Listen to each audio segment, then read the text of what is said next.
गन्धद्वारां दुरादर्शां नित्यपुष्टां करीषिणीं ईश्वरीगुं सर्वभूतानां तामिहोपह्वये श्रियम् गन्धद्वारां दुरादर्शां नित्यपुष्टां करीषिणीं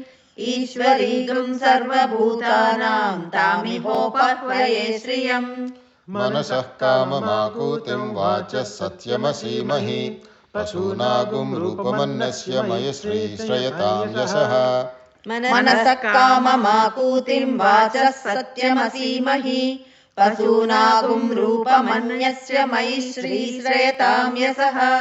कर्दमेन प्रजा भूता मयि सम्भव कर्दमा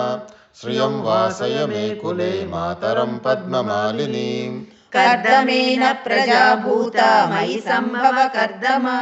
श्रियं वासय मे कुले मातरं पद्ममालिनीम् आपसृजन्तु स्निग्धानि चिक्लीतवसमे गृहे निच देवीं मातरं श्रियं वासय मे कुले आपसृजन्तु स्निग्धानि चिक्लीतवसमे गृहे